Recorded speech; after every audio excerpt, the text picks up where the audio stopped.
Welcome to another episode of the Victor. No. The Mike and the Giant Fox Music Review Podcast. Our titular co-host is dead to us until next week. But I am here with my co-host, non-titular Mike. Can't even say what's up. I know, guys. it still hurts. Can't even say what's Still hurts. I think Victor would want you to say what's up. up. What's up, guys? There we go. Let's do this, man. Let's do it. Today, we're looking at the surprise EP from Spiritbox, Rotoscope. Yeah.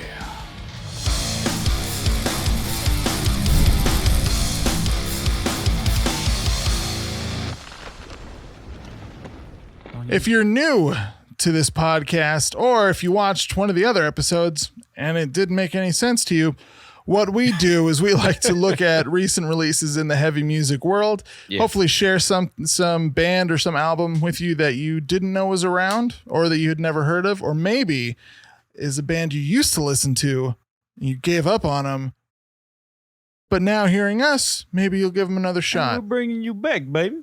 Yeah. Oh, yeah. Always got to bring you back to the good stuff. That's right. That's how we feel. If you're watching us on YouTube or on Rumble, please like and subscribe. Hit the notification button. We appreciate that. Leave us a comment. Let us know what you think of our review of Rotoscope. If you're listening audio only, rate, review, whatever you're able to do on your platform. We very much appreciate it. Yeah. And with that, let's get into the breakdown of Rotoscope Do it. by Spiritbox.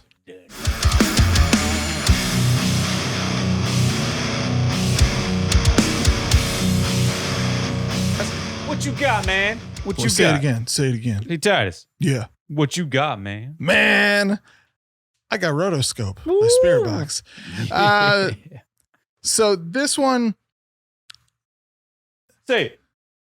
I feel like it was, because it was a surprise, Mm-hmm. it got a lot of hype. And I don't know that it deserved it, at least not looking at it from a metal fan's point of view. Okay. All right. It bothers me that it feels like there's this push to for some of these bands to go more industrial Yeah. and do that by way of maybe quoting, or not quoting, but paying homage to Linkin Park. Not that Spiritbox has done that, but other bands have. But it just feels like we've gotten a lot more electronic and dancey and industrial and ravey. And I'm not a fan of that trend, and I'm not going to go for it just because it's different from the stuff, I've heard. I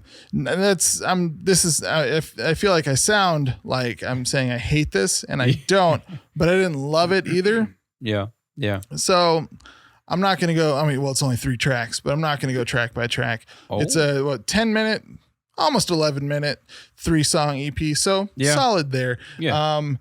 The EP starts out with the big single Hysteria. No, not Hysteria. Rotoscope. Yes. So I guess that wasn't the big single, was it? Sew Me Up was the single. Was it?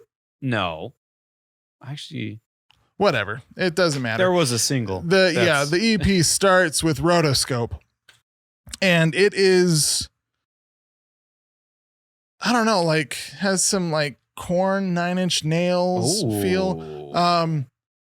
And a lot of reactions and comments that I saw on this all said that this sounded like the band Garbage from I have no idea who a few they years are. ago. They did one of their at least their front woman, was Scottish or something, red hair.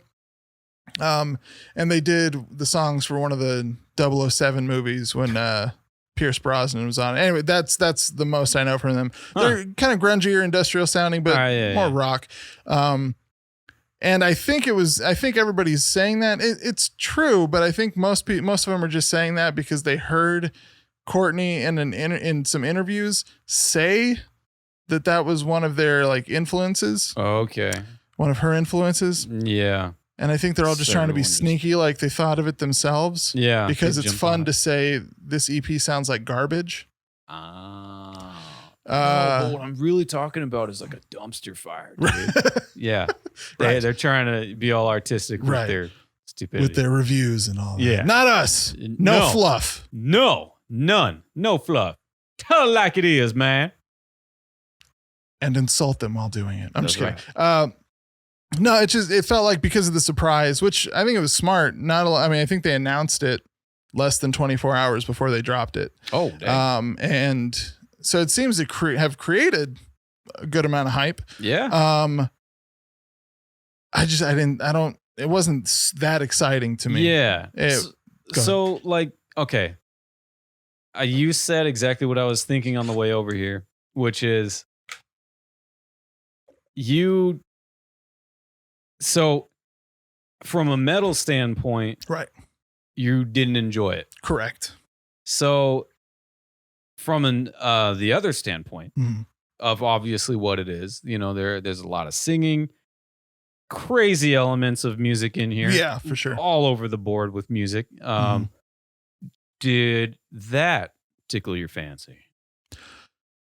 Your other fancy? It's not, I don't know, that sort of thing. It doesn't excite me that much. I have to like those elements. And when it immediately evoked like Korn, anger. Just from like, just Korn from 10 years ago. Yeah. I think I wrote some others down here. No, I didn't.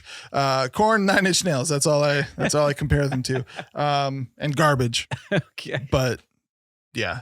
And I never loved Korn. It wasn't bad, but it wasn't great to me.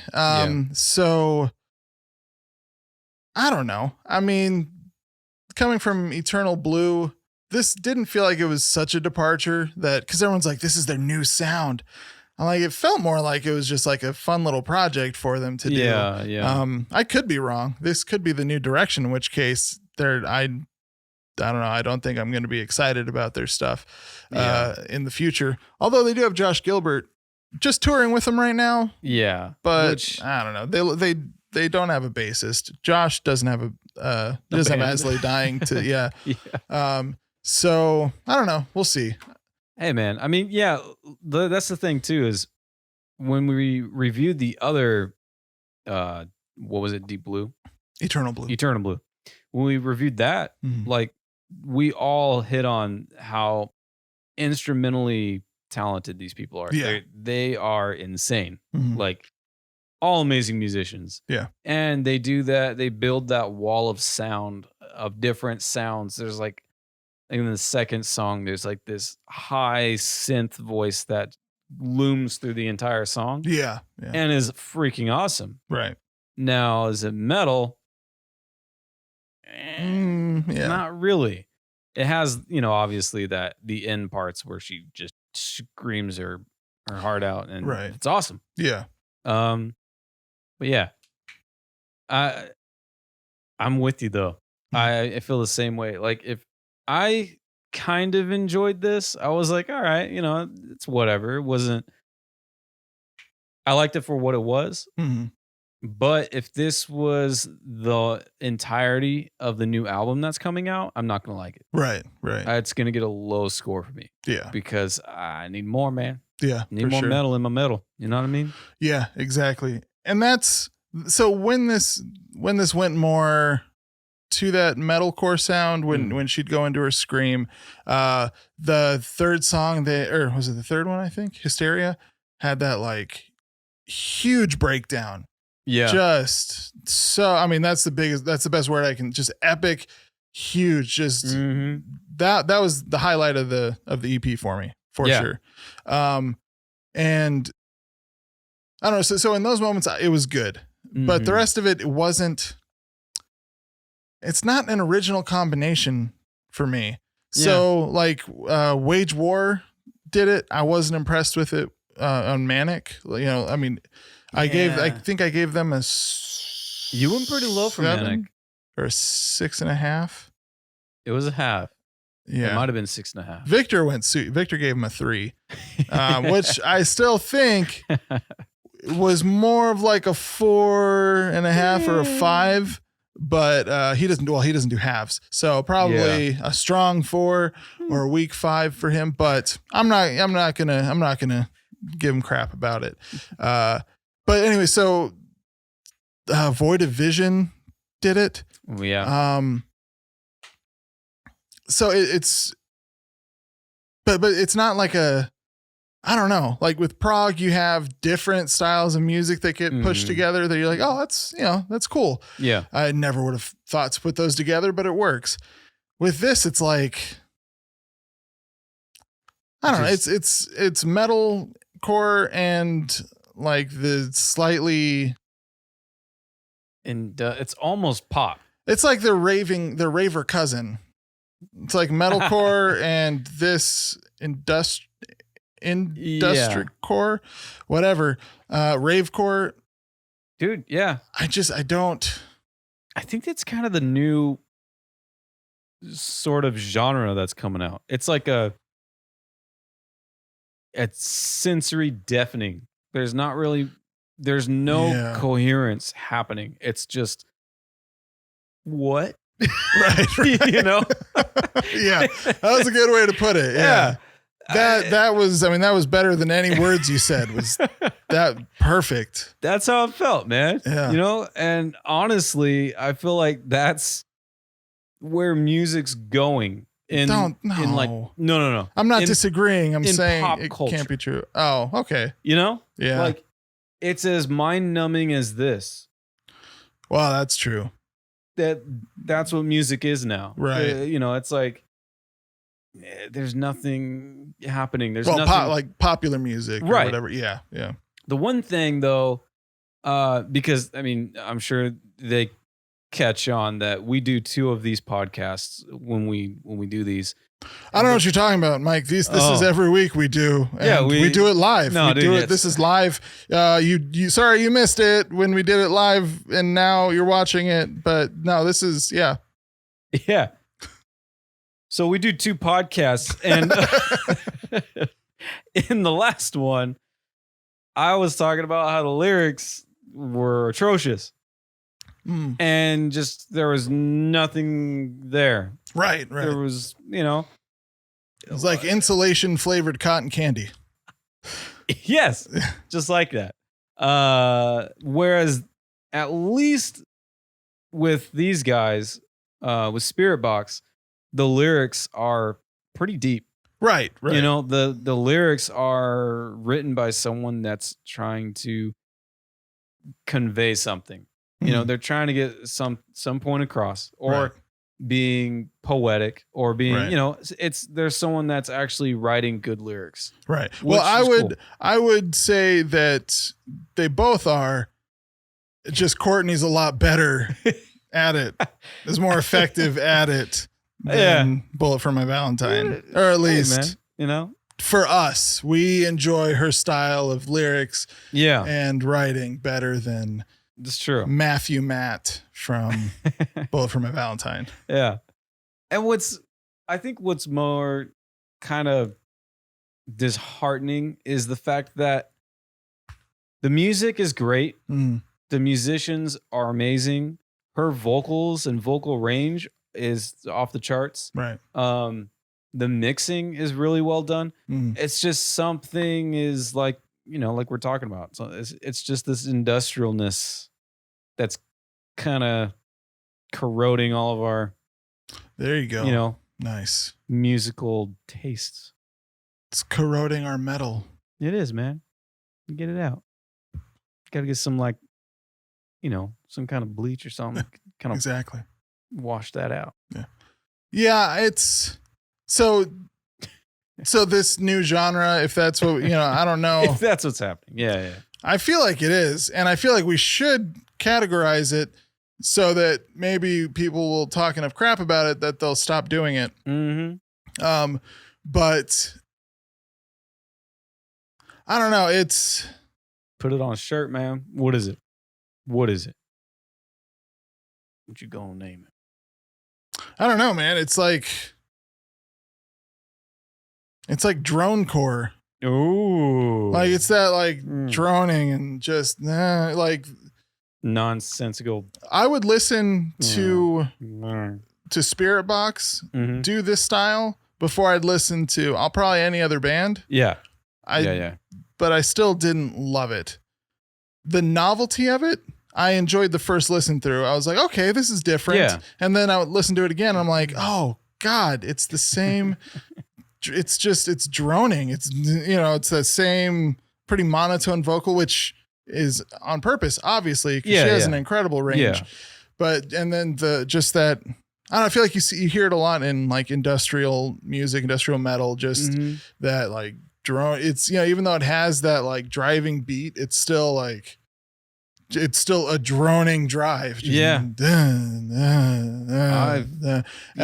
then they hit this huge epic breakdown and then it's over.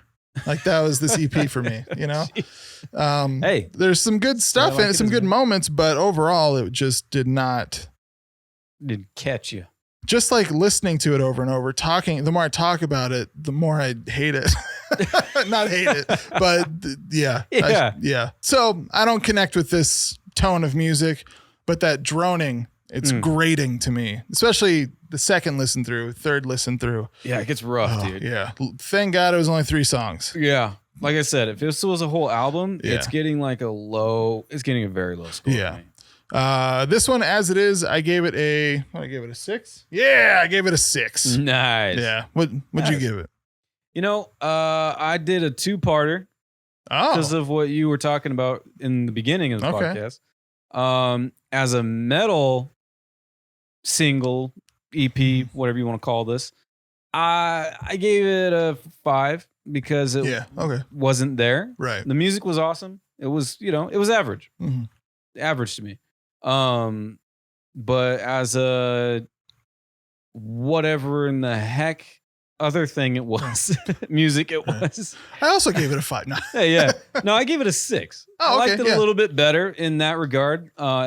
It just, just because of the way they did the music, the way everything was kind of presented, I was just like, man, it's different, at least to me. Right. And I was like, I don't hate it. Right. I wouldn't go out of my way to listen to this. Right. It's like shoegaze music. I'm not going to seek out that music. Well, I'm sorry, what did you say? It's called shoegaze. Shoegaze? Yeah. No. Look it up. It's weird. Is that different from sandal lesbians? No, man, completely the same thing. Oh, okay. Okay. Yeah. So it's or at least the same roots. Yeah, it's the same roots. Yeah. Same roots, same string. Hold between the. Called the thong. Yeah.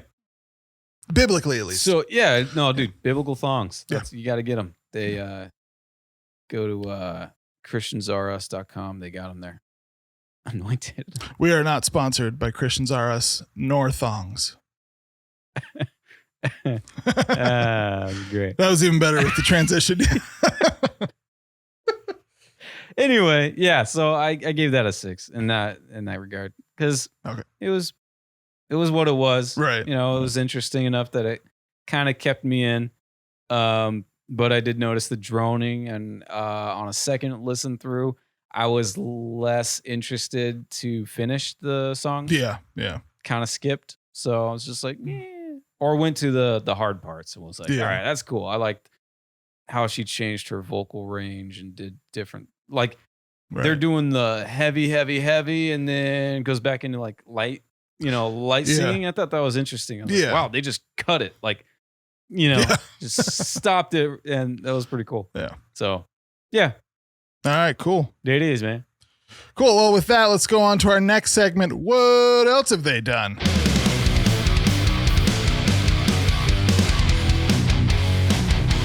What else are you doing, Todd? Nothing since the last time except this one. They have an EP I don't remember the name of. They have an LP, Eternal Blue. I know. I'm really putting the work in for this one. And Rotoscope, this EP 2022. You know what it is, man? It's that beard. It is the beard. It's the untamed nature of that beard that's giving you this. Yeah. I give a Zach Galifianakis care about this right now. That's okay. That is. All right. I don't know that that's who I want to look like, but I don't mind it. No, you just you know how his demeanor between gotcha. two ferns, Yeah. and his beard's just doing what it does. Right. Oh, yeah, that's true. But as soon as he tames that mane, all business. All right. All business. I'll go with that. Yeah. Lineup changes. They lost Bill something. Paxter. Their bassist. I think it's Cross. Bill something. Their bassist. I don't. You know what? I'll be honest. I don't know if they fired him or if he just left. I feel like the band parted ways with him, which means they let him go. But now, at least touring with him is Josh Gilbert, previously of, I don't remember his first band's name, but previously of As Ellie Dying. And I was hoping that we'd get some of him on this EP, but I know they probably had this recorded for a while. I mean, they got a music video for Rotoscope and all that. So that did not factor into my scoring. Bill Crook. Okay. I knew it had a CR in it. Anyways, let's go on to our next segment, trivia. In their video for Rotoscope, Courtney's hair, she did Eternal Blue for like the whole touring. No, she did blue hair for the whole Eternal Blue album cycle. And so in their video, her hair is just like her natural hair color started growing out about halfway. So she's half blue, half brunette. But there was a lot of orange theme in the video. So, and kind of in the visualizers for the other two songs. And in the album art, right? Or is that kind of pinkish? It's like reddish, pink, orange, pink, stuff. something. Yeah. So I'm going to say that they're going to be moving in a warmer color theme for their next album. I say that's a safe bet. Yeah. So there you go. There's the trivia. And now let's go into our final segment, Giant Fox Takes. Yeah. What's your take? I don't know if anybody's ready for this though. Come on, man, hit us with it. I'm just kidding. It's not that controversial, especially not in this podcast. Or is it very controversial? I mean, we'll just have to find out. Okay. Come on now. Core is the salt of the music world. You add it to something, it gets better. You done did it now. Yeah. You done made the saltiness salty again. Metalcore, deathcore, thrashcore, dancecore. Come on now. Popcore? What? Apple cores? Oh, core strengthening? It's all over the place, man. It's been here the whole time, hiding right in front of us. Yeah. Gotta sprinkle some of that core all over everything, man. Exactly. Gotta core bay that, you know? Shirt. Yeah. That's a shirt idea right there. Core bay. That's right. Yeah. I like it. Man, that's a good take. Thanks, man. Thanks. Sorry, I switched the camera away from me when you said that. It's all good. Say it again. That's a good take, man. Yeah, it is. Yeah. All right. Well, I say we just get out of here, man. Yeah. Let's get out, man. Let's get out. We'll do it. This has been the Giant Fox. No. Wow. I just cut Victor out of it completely. He'll be back next week. This is a Giant Fox show. Yeah. This is my show. I edit it. He does do all the work. We're just here to look pretty. I mean, but you guys are keeping up your end of the deal. That's right. I mean, Victor's not this week, but it's next podcast, Shirtless Boys. Yeah, let's do it. Victor, you in? I am not. He's in. Yeah. All right. Yeah. It's probably better. That's probably the better split you want. Shirts off, shirt on. Anyways. Man, come on, man. Because I save my body for my wife. Okay. You know. Yeah. There you go. That's biblical right there. It is. It's biblical. It's respectable. And it's the end of the podcast. So if you like what you heard, please rate and review it. If you're listening on audio, if you're watching on YouTube or Rumble, comment, subscribe on YouTube. Mike, what do they do? Tippity tap that bell. Tippity tap that bell. and the subscribe button. Yeah. Just make sure by the end of whatever you're doing, it says subscribed and the notifications are on. Yeah. Beyond that, have a field day. Mm. Yeah, with that, outro.